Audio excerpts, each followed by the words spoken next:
All right, and we are live. Welcome back to another episode of the Endless Report. This is episode 28, I believe. We were off last week, but we're back here again. So we got a lot of gaming news to cover, obviously, between the last 2 weeks or so. Probably not going to be a double feature show like usually. We're going to keep it around under an hour this time, and we're going to, commit to that today. But we got a lot of news to get through in that hour, so I'm probably going to hop right into it in a moment here. But as always, like we've seen in the last few weeks here, I'm going to pull up my docket and we can see the whole endless report here ready to go.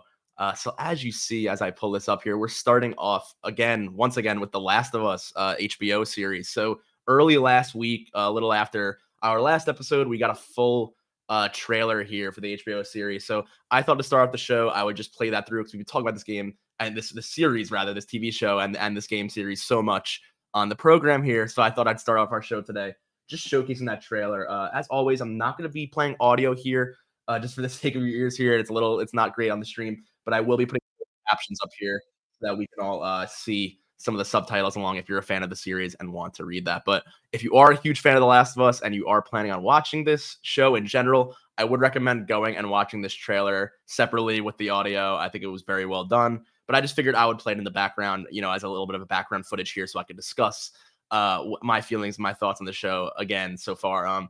Not a lot much else to say on this. As I said, in previous episodes, I'm very excited for this show. But watching this trailer now specifically, it's incredible how much, to me at least, how much is accurate from the game itself.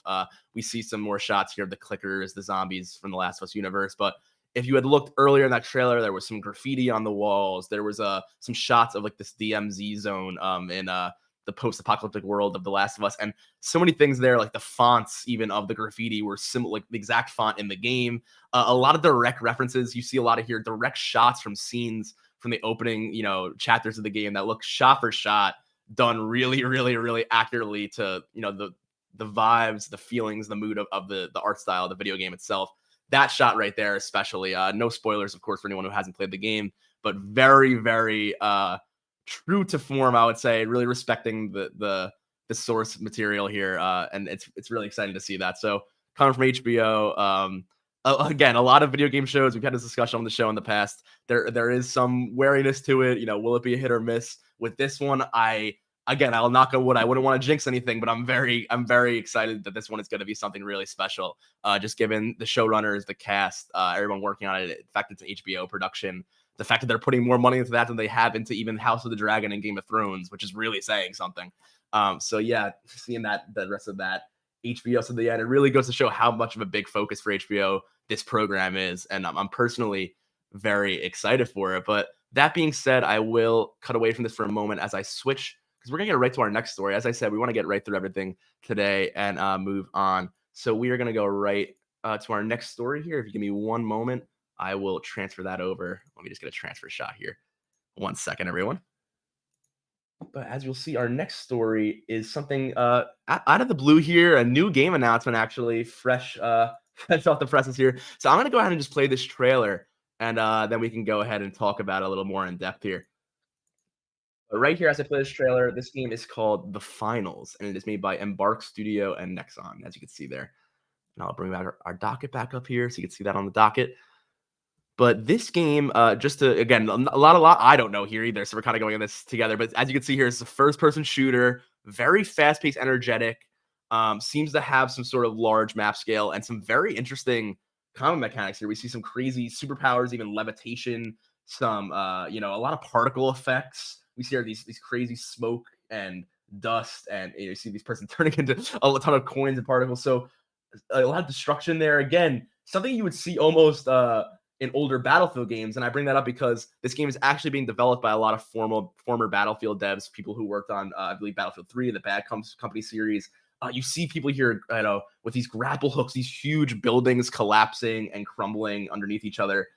So obviously there's a huge emphasis here on particle effects, destruction, the use of all these individual animations around a destructible environment. And it really looks, again, the art style is one thing, but just in terms of gameplay, this game really looks interesting if you're a fan of high pace, FPS or action games. As you can see here, this is going into a closed alpha. This has already been released late last month. Again, I don't think we know anything else about the exact official release date of this game, when it'll come out of its alpha, when it'll be out of early access. But this is something I definitely would keep our eyes on, as we see, the competitive shooters space is still very, very, full of, full of action there with new games. But we haven't seen many new, I would say, IP really take the FPS scene by storm. Of course, we have the new Overwatch game releasing this week. I'm not a fan of Overwatch myself personally, I will say.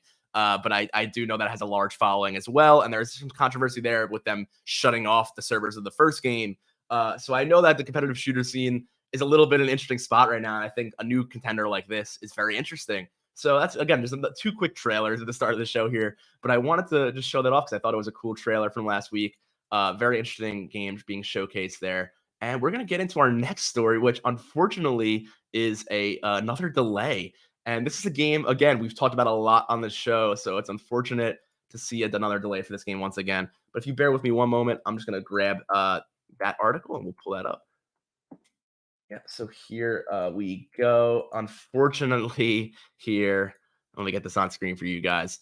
Unfortunately, Skull and Bones, the pirate game from Ubisoft based on the Assassin's Creed engine. We've talked about this a lot in the past few weeks about its past delays, about its updates, about its kind of, for lack of a better term, rocky development cycle through many years, many different iterations, many different, forms of this game and plans for its release. We were finally seeing the light at the end of the tunnel here with its release this fall. Unfortunately, there's once again another delay. And this is actually the fifth time Skull and Bones has been delayed. So maybe fifth time's the charm here, for lack of a better phrase there. I'm not sure what the difficulties are this time, unfortunately, with development. But this is directly from Ubisoft. So I figured I would kind of go in and give you what Ubisoft has said about this and the new release date here. Again, this is supposed to come out this fall, but is now being moved to March of 2023. The official date here, I believe, is March 9th. Yes, March 9th, 2023. So again, not much information here on exactly why this was delayed again. I mean, I'm just assuming it was in the state that they probably weren't happy with, probably need more time to polish and get this in a more launchable state, which, again, no one loves a delay. No one's happy to see that happen. But of course, we are happy to see that the developers are taking time to make sure they launch this game in an acceptable, and playable form, hopefully. So that of course, a delay is never, a happy news, but usually a good thing for the long term life of the game itself. So fingers crossed here. This is for the best. But that being said, they also have announced an open beta for the game here. So they said for the most eager viewer, also happy to announce that we will hold an open beta of the game in the near future. We'll share more news on that, how you can sign up soon. And just keep out, for more announcements on that. So again, it's a few months in between March and now with these announcements. So we will get in the next 2-3 months, I'm assuming, some news on a Skull and Bones beta. Maybe I'll check it out. I'm not sure. I'm still curious to see how this game performs, especially since it's being built for such a long time, being based off of the system that was first originally built around Assassin's Creed 3 and its naval system, and then used way more fittingly in Assassin's Creed 4 Black Flag with the full pirate theme there of that game. So this system has been in the works for a very long time. I mean, that's 2013, 2014. We're talking about Black Flag. So we're talking basically a decade that this game has really been, from its inception of this whole naval, ship combat system, has been around for a very long time. So again, at this point, we're just, I'm happy that at least they're taking the time to make sure this gets out the door in the right way, especially after all of the development struggles that it's gone through. So not a happy news to see a fifth delay for this game, but of course, we're wishing all the best here. We hope that works out, and we hope this game launches in a great state. I'm excited to see how it launches.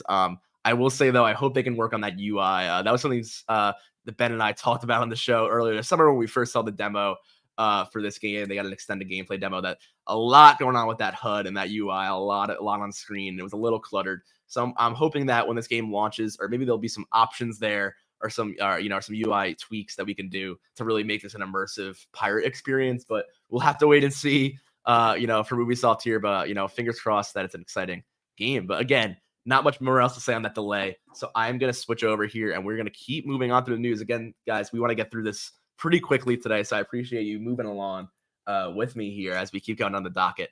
But that being said, I'm gonna move my little marker down here on my docket and the behind the scenes, and then we'll get to our next article. Alrighty. So let me pull this up here. This one, very interesting. We have talked about this a bit in the past on the show. This was, the graphics card wars right now. What is going on with Intel and how they're jumping into the game? So we did talk a bit last episode about what's going on with Nvidia and EVGA having a bit of a breakup there with no more EVGA cards, which is very, very interesting. Again, it's a big shakeup for the GPU space. We're yet to see exactly how it's going to affect G4 sales, how EVGA, the company, is going to recover from that. But aside from that, enough of that discussion. We have another, a third player jumping into the market here, where it's not just AMD versus Nvidia in terms of who's going to be the king of the GPU space. So we do see here the Intel Arc A770 is officially, announcement of price tag, some more in-depth specifications here, and some ideas of launch. So as we see, it's coming out on October 12th, which, if you're watching this live, is only less than a week away. It's in 5 days from now. So very imminent release of the GPU. I'm sure there'll be a lot of reviews and comparisons online. But the question is here, what are we comparing it to? Yep. So let's get into the article here. As you can see there, obviously right on top, the A770 is going for $330 about American dollar price tag there, with the A750, the less powerful model here, going for about $289. So as I said there, what are we comparing this card to? This is, of course, not competing with the new 4000 series, which are going for well over that price, well over $1,000. Of course, you probably wouldn't expect with that price point to be competing at that level. That being said, these are still competing with some of the lower end 3000 series cards. So I'm going to go back to this trailer in a moment, but I just want to go down here to the specifications really quick and give you those comparisons. So as you see here, we are comparing this around NVIDIA's RTX 3060 and 3070, with the 750 and 770 here, respectively, with those two configurations. So again, as they say in the article here, it's of course not, it's actually launching the same day as the 4090 and the RTX 4000 series, but it is of course not, I would say, in the running for the exact same market there. It's a bit of a different specification range. But if we go back up here to the exact specifications, we see here the A770 has 16 gigs of GDDR6 memory, 32 Xe cores, and 2100 megahertz clock rate.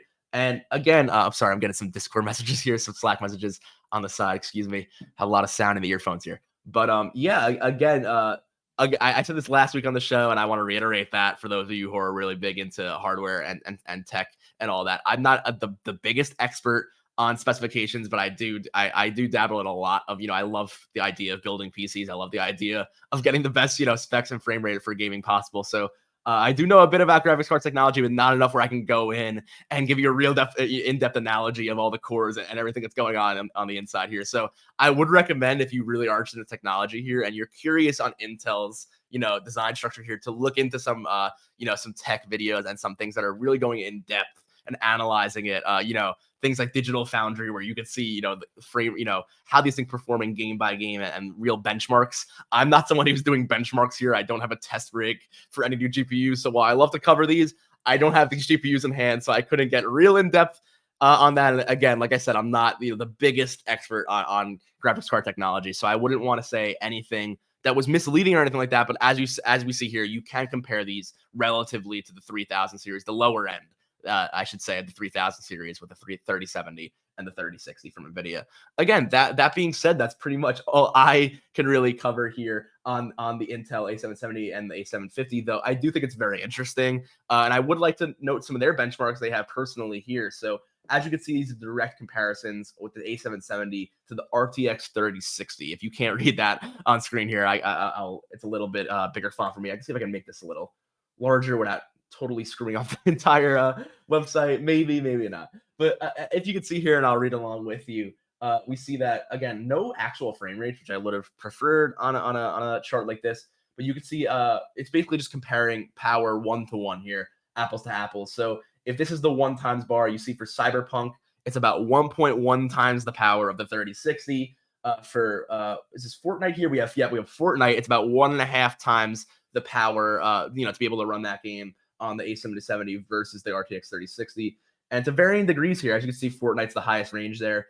And there are some games that it actually goes below. So we see Battlefield 5 here. It's only about 80% of the performance that you get on the 3060. So it's not performing 1-to-1 there. Same thing here with Guardians of the Galaxy as well, and F1 2022. So interesting there, but relatively, as you can see here, on most games, you could arbitrarily say that it's around 1-to-1 performance with the RTX 3060. That being said, this is the A770 here, not the 750. So they did say the 750 and the 770 are comparable to the to the 3060 and the 3070. Rather, but we're seeing that this is kind of a crisscross here, where the higher end Intel card is being compared to the lower end of that spectrum on the Nvidia card, and still seeing relatively one-to-one performance, even some drops on this graph here. So that's important to note here. This is with 1080p gaming, ray tracing as well. But again, you're not running 40k, 4K gaming here at high frame rates. Probably not. I mean, it's something you had to look into. I mean, with lower settings, I'm sure you probably could run with 4K on this card. I wouldn't say it's impossible. I do think with cards like even the 2000 series, the 3000 series, they are capable of running, above 1080p. So I wouldn't say that outright. That being said, if I would love to see the actual frame rates and the actual stability of these games, and not just a one-to-one comparison like on a chart like this. But it is a good initial comparison. And once this card releases and it gets into everyone's hands, of course, we'll get a ton more, real world evidence benchmarks, and not just official, Intel benchmarks, with their own test, circumstances and the like. That being said, I do want to move on here and get to our next story. So if you bear with me, I'm going to switch to this screen for a second here as I go behind the scenes and I move down my marker, and we move on to the next story here. And if I can read my talk docket correctly, our next story actually concerns Tencent once again. So we're getting back into the conversation of acquisitions and the industry at large here. So I will pull this article up really quickly, and then we will hop into it. Alrighty, so here is the article, and as you can see from the headline, Tencent is only now aggressively seeking "quote unquote" game studio acquisitions. So this has basically been the conversations all year with Tencent. They have been buying and buying and buying a ton of more of gaming properties, especially in the Western market. And now we see that not only has that been a focus for them for a while now, as we've seen with a lot of their huge purchases. Most recently, I believe that From Software, but not, I wouldn't say that was majority. That was a large acquisition in From Software with Sony there. But now we see that Tencent is publicly stating not only are they continuing this practice, but they want to be more aggressive in acquiring majority stakes of more and more companies here. So as we get into the article, as they could say, they're kind of poking fun of the article here. Tencent somehow thinks it wasn't aggressive already. So as you can see, the industry is obviously reacting similarly to how I am here, which is this was already kind of their prerogative, at least in terms of my understanding, for a while now. So now officially make that statement and say we're now going to get more aggressive with that mission. It's very interesting. I would say with the discussions on Activision and Microsoft and that deal, and the concerns of monopoly and things with companies like Embracer Group as well, gobbling up a ton of series, a ton of IPs, a ton of studios, even from the likes of Square Enix. We saw with the Lord of the Rings series outright being purchased by them. Again, a separate company, but we see a lot of these large conglomerates gobbling up a lot of the industry. And this brings the question of how much do we see the industry itself concentrated into these different corners, and when does this become a concern for monopolistic purposes? Again, I will always put the the disclaimer ahead of stories like this that I am not an economist. I am not an expert on the world market or economy, and any so I'm into the gaming industry. I'm in, obviously I this is my expertise here, so I wouldn't want to get too into the financials of this without having more and more knowledge of that. That being said, I do think these are very important stories to cover, especially in the context of gaming. And maybe through this article, we can kind of get a deeper idea of a little bit what Tencent strategy is here, although it's pretty understandable, at least on the surface to me, what they're doing here to continue to buy up very profitable properties and create a very large, profit margin out of it. But as we can see here, I will go through this article again. I feel like this is one of those other things. There's not much else to say here, but it is important to try to see what was being said here and if there was any extra information gained. But this was originally reported here that Tencent is not only just trying to acquire smaller stakes in companies, but they want to acquire companies either in part or fully at a majority stake. They really want to be taking control of a lot of new IPs here. So again, as they are saying in the article, it doesn't come as a surprise anymore. It's something they've been doing over the past few years, and it's basically become their reputation. But the fact that they're saying that this is only now a pivot point where they will start getting aggressive with this is maybe concerning, or I'm not sure what most people's takeaway will be on this, but I don't know what we see next here.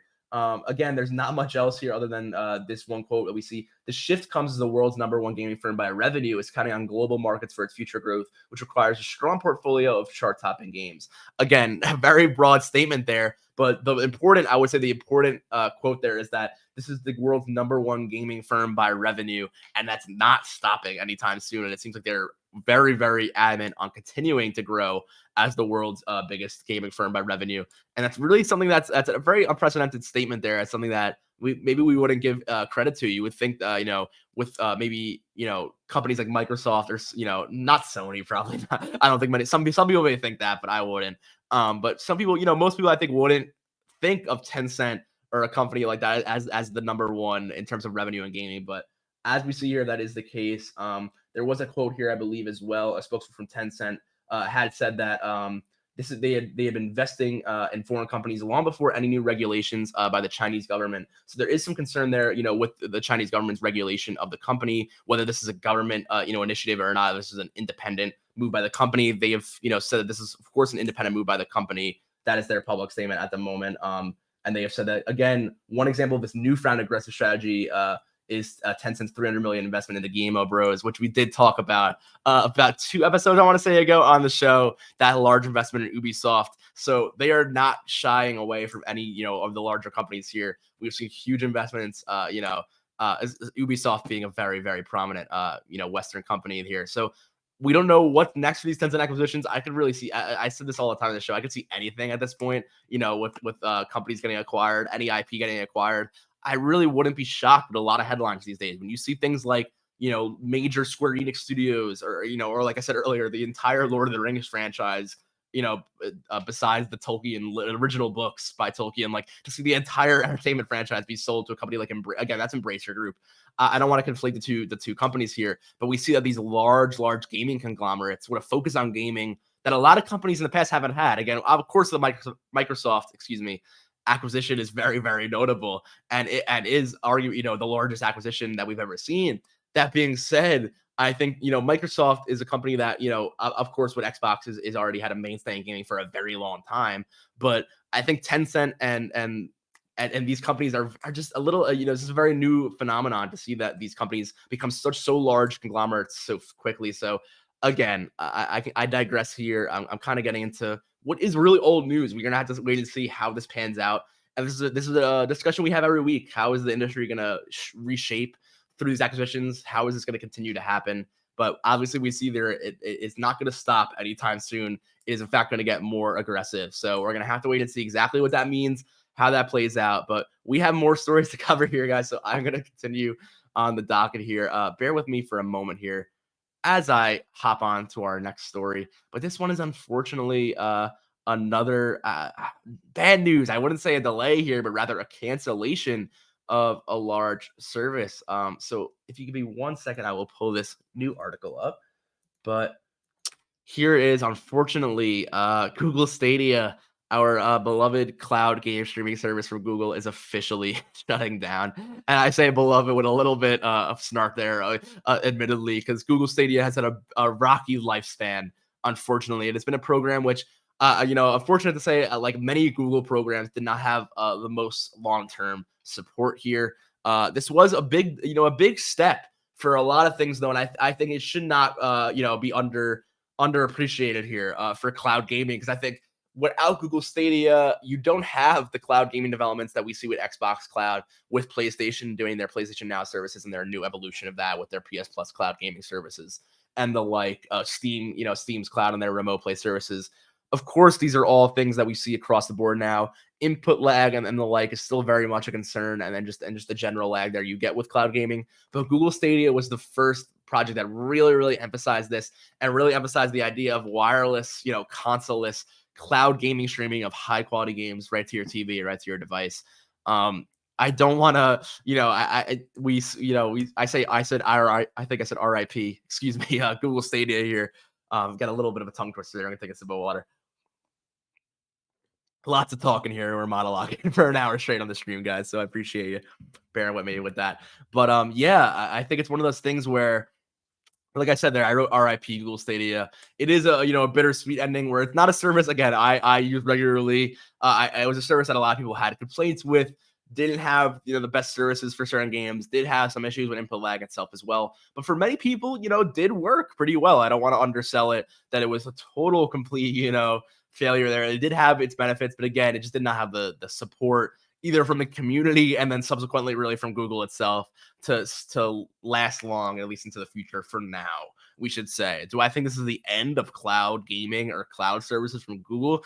Absolutely not. I think somewhere in the future we will get an evolved, resurgence of a cloud service like this, streaming, whether it's streaming gaming, TV, like, like any other, streamer. We'll have to see what Google does next in this, but I don't think this is the last we see from streaming with Google on any, or the cloud in any sense of the matter, or is the least last we see from any independent cloud gaming service. I think this is just the start of it, maybe a bit ahead of its time here. I really do think that cloud gaming is really interesting. I've played some cloud games that I've had not many issues with. I've tried it on the new PlayStation Plus service, some success, so, some not so successful. But I think we're just at a point where even someone like me who's wired in, has great internet now. In the past, I struggled with my Wi-Fi speeds, with gaming, and that was always a concern for me. Very thankful now I do have pretty solid internet speeds with my wired connection, and even with a solid wired connection, cloud gaming isn't really at a perfect state yet. People who have gigabit connections, are still struggle sometimes with cloud gaming. It's not perfect. It's not without its flaws. So I'm the person who I generally usually prefer to just install a game, have it natively, and run it to the best of its ability with no concerns about it, falling off there, other than my, online internet connection or, peer-to-peer multiplayer matchmaking and the like. I wouldn't want to worry about internet so much with the stability of the game itself. Personally, I'm sure of course, no one will want that extra liability, but the convenience factor is, of course, why cloud gaming is so interesting and why we see that things like Xbox Game Pass and the game cloud services go to mobile and go to TV apps, and why PlayStation's looking into the same and expanding the PC. The more platforms we're on, the more accessible your games can be. Obviously, the more potential revenue you're going to earn. It just makes total sense. Unfortunately, the tech isn't really there yet. Google was a little bit ahead of its time, as I said, with that. And I'm not sure if Google themselves can corner a market like this. Maybe at least not yet. We'll have to see in the future, but at least for right now, that's just not something that's happening. I wouldn't want to say more on this, but I do want to get through here because we're only about halfway through the docket, and we are about the half-hour mark. And I really do want to hit that hour mark for the show today, as I said. So again, not much else to say on Stadia there, but we will see in the future if it ever makes a comeback, what comes next from cloud gaming and what's going on with those Xbox and PS services. They're gonna have to hold the torch for now as it goes for cloud gaming. But we'll see. And of course, Nintendo. I don't want to forget Nintendo Switch Online, but again, not maybe on the same level of cloud gaming as as what we're seeing here. So hopefully, we'll see some better news with cloud gaming in the future. But unfortunately, for now, we're gonna say goodbye to Google Stadia. That being said, we are moving on to our next story here. This was something, unfortunately, this was a new game announcement, and I say unfortunately, it was leaked before the announcement again. This is something that I hate to see so much with new announcements, just because it's exciting to see a new trailer and see new art style and new things right off the bat and go, oh, what is this?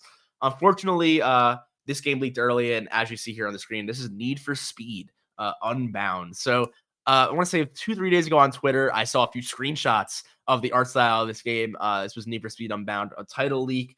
There were leaks of the rapper, actually, A$AP Rocky, being part of this game. He was leaked as well, and some artwork as well as some screenshots. So unfortunately, this got leaked the day before. The next day, it did come out with a full, though, trailer and release date. And I will actually refresh this page, if you don't mind, one moment, guys, because I believe we refreshed the trailer here. And I would like to play that trailer for you. So let me see if I can get that original trailer running.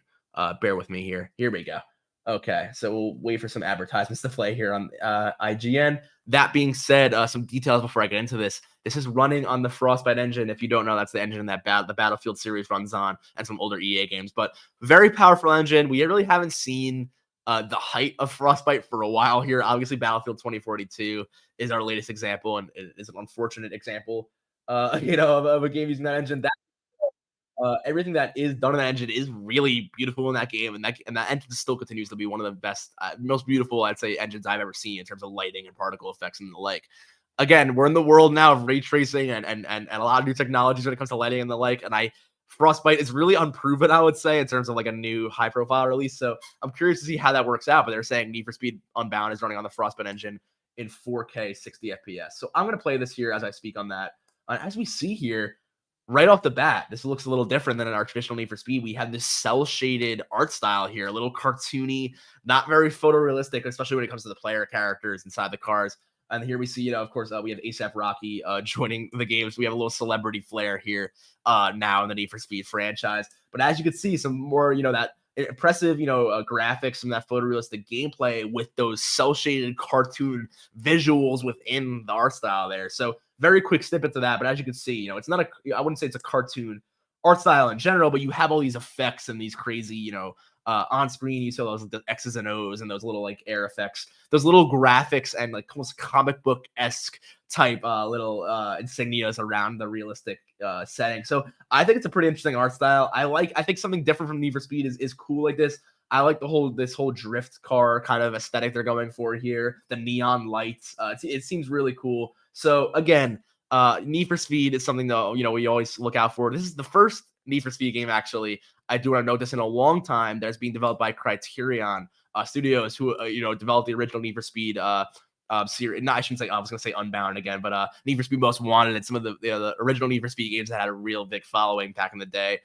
They have been a little sidetracked. I think they've been working on some other titles that EA has asked them. I think the Battlefield series as well as some other things that they were asked to shift their focuses to in the past, interestingly enough. So it's cool to see them go back to their bread and butter here with the Need for Speed series and back to what they are known for doing in the past.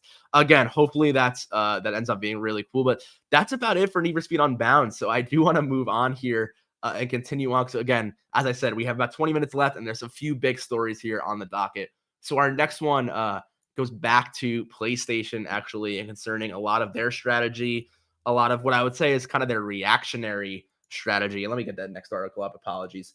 A little bit of their reactionary strategy to what's going on with Microsoft, what's happening with a lot of these live service, cloud gaming, PC ecosystems. Again, we talk about this a lot with PlayStation, how their bread and butter is their single player, their narrative, their cinematic experiences, that PlayStation Studios, high quality, high budget, once a year or two type, high profile games. Now we see that, of course, they're being forced here a bit to expand with PlayStation Plus, with their their PC profile, with their focus on new live service and multiplayer games that are really usually their focus. So as I move down to my notes here, there's a few things that I want to cover here because we get a new interview with Herman Hulst, head of PlayStation Studios here, and it's a few very quotable statements here. So I'm going to go a bit briefly through this. There's a lot of quotes in this article, a very bright screen here, a lot of text. So I actually do have a Twitter thread that we're going to look at as well that kind of like compartmentalize this and makes it a little easier to digest. So we will look at that in a moment. But I will say here that what I've heard here seems like they're sticking, just in general, to kind of summarize a lot of what was said here. It seems they understand what works for them. They know their single player games are their bread and butter. They know what works, and what makes the money for them. They are very adamant about The Last of Us, Horizon, God of War, Spider-Man. They know Ghost of Tsushima. They know those games and how they perform for them and how they kind of form the PlayStation Studios brand. So I like that they are, emphasizing that. I believe Herman Hulst says here, we have a history and a reputation for building these incredible narrative-driven single-player games, such as The Last of Us, Horizon, upcoming God of War Ragnarok, as I just said. So Hulst says this chatting via video conference with on this article here. He also says, but we're also diversifying now. And we have stood up 12 projects in total in the live ops multiplayer space. So that's a very significant statement there. I believe the last time he made a comment like this about a year or so ago, it was 10 or so projects in the live services space. So now he's saying live ops multiplayer, similar statement here, 12 projects. So that's very interesting. That number's increased, whether or not things have been canceled or added, how many things have been canceled. It's the same 10 games plus 2 more, or maybe we lost couple, we gained some more. Who knows what's going on there? But we know we have a lot in the behind the scenes. We have that Last of Us live service multiplayer game that has yet to be announced. We have whatever Haven Studios is working on. We have whatever Deviation Games is working on, which is a brand new studio is formed and bought by PlayStation with multiplayer focuses in mind. So totally unproven, totally unknown studios with a lot of proven and historical industry talent behind them. So they're in a very interesting space right now, I believe. You can see here.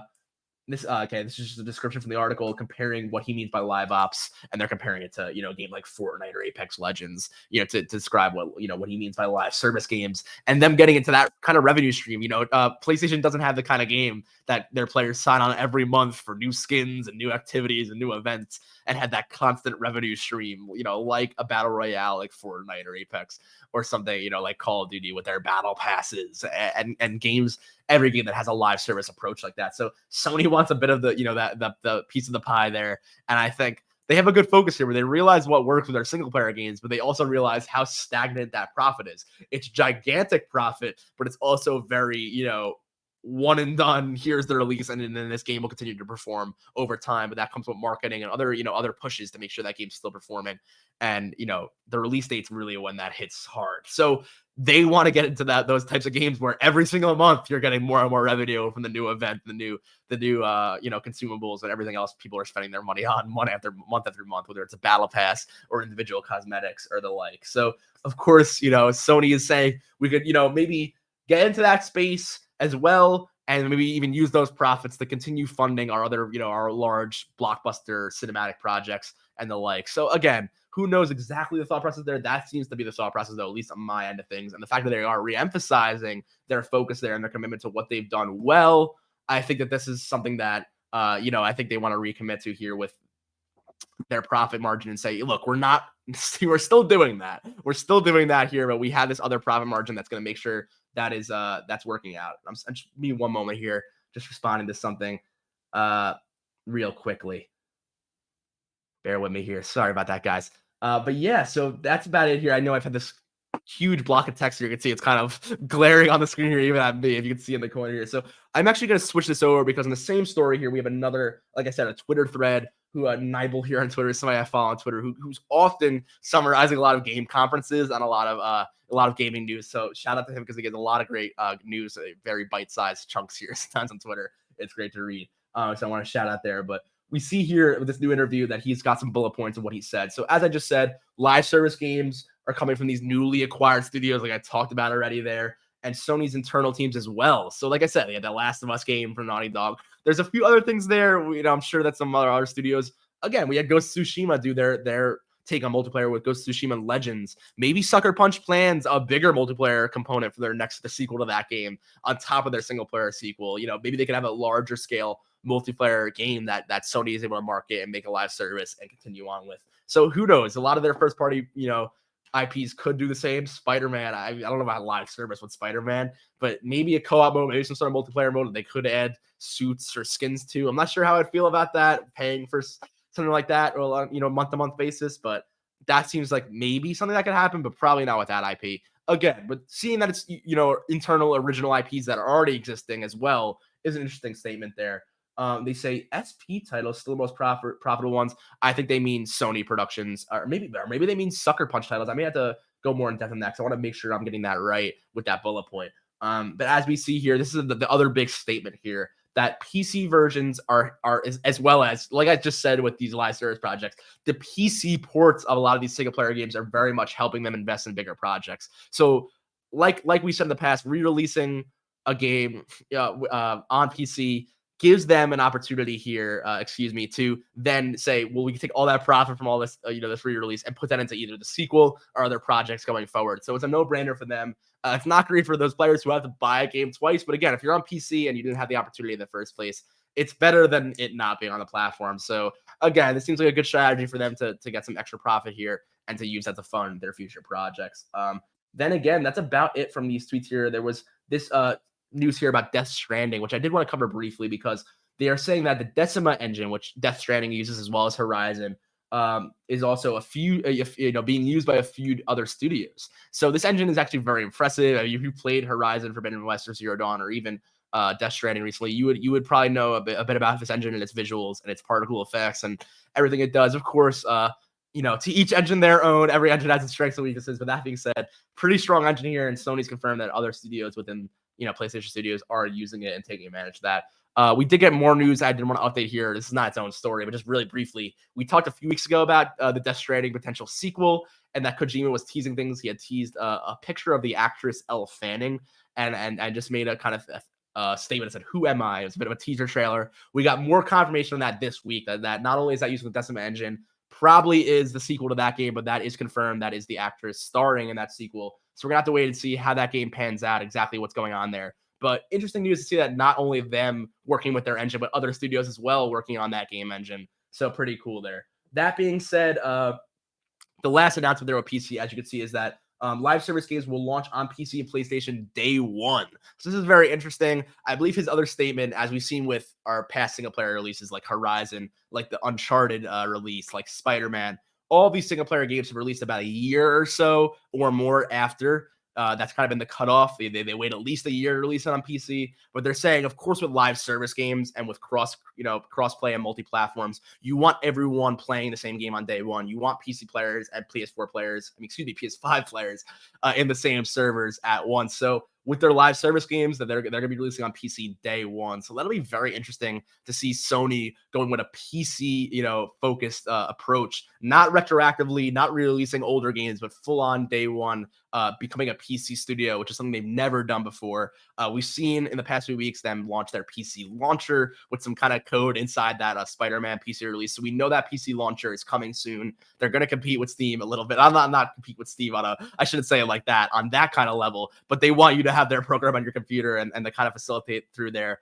And they actually just added features to, I believe, Spider-Man, and I believe some other of their, some of their other PC games are getting this as well, a feature to add and link your PSN account to your Steam account and kind of integrate all of that. So obviously that PC approach is very strong and very still alive for PlayStation, and they're hopping right into it.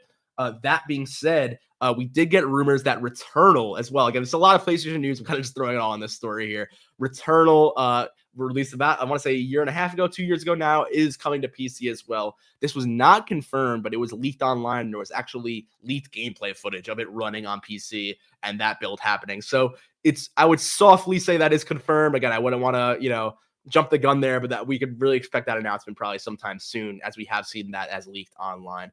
I do want to jump to our next story of the docket here. As you see, I will put that up really quickly, and then we will hop into the next article with it, because it's basically part of our PlayStation story here. So I do want to combine these. But if you just bear with me as I move my marker down, and we will hop that article on screen.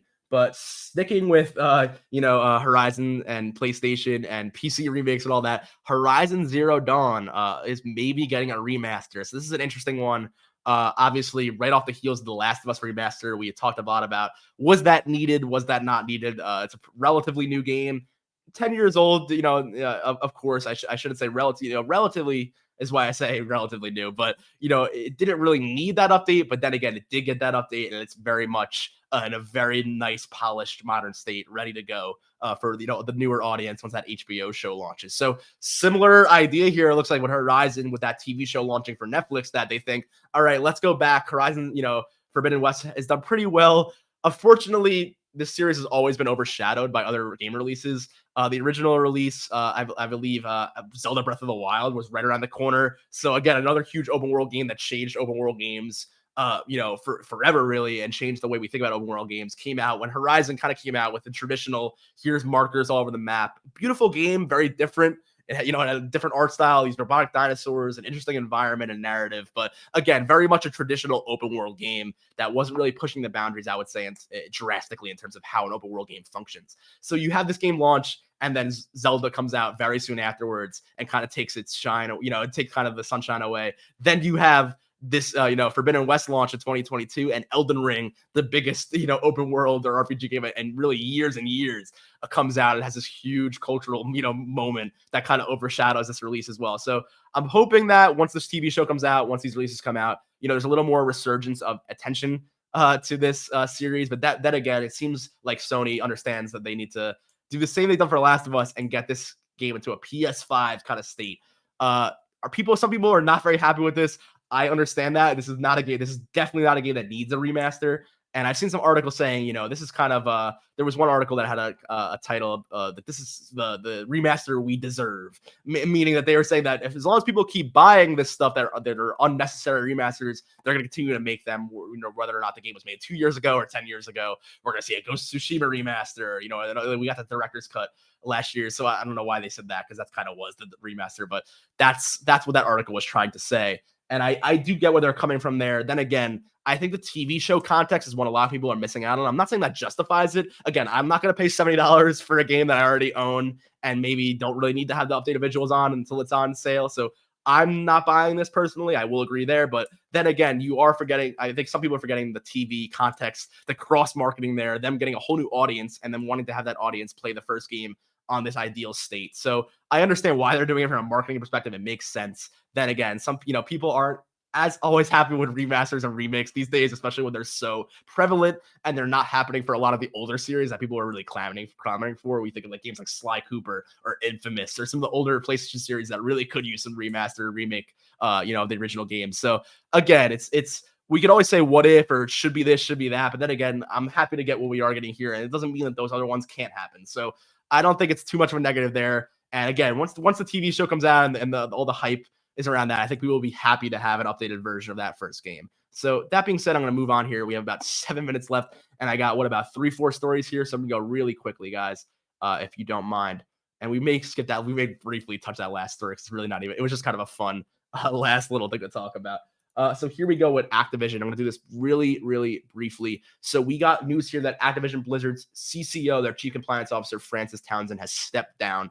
If you do remember the previous stories about Francis Townsend during the earlier scandals around Activision, and she had made some statements saying that these were not true, that the sexual harassment allegations were completely unfounded, and she made some very anti-union and actionable statements against this movement that was trying to hold Activision accountable. So again, obviously, as the Chief Compliance Officer, that was in a position she was in, but she got negative of backlash from that, of course, understandably, for what was basically being kept under wraps at the time. Of course, a lot of negativity surrounding this company and the entire acquisition deal. After this scandal, there's been a lot going on. And as we see here, Townsend has chosen to step down and is now sticking on as an advisory role to the CEO, still remaining CEO, Bobby Kotick.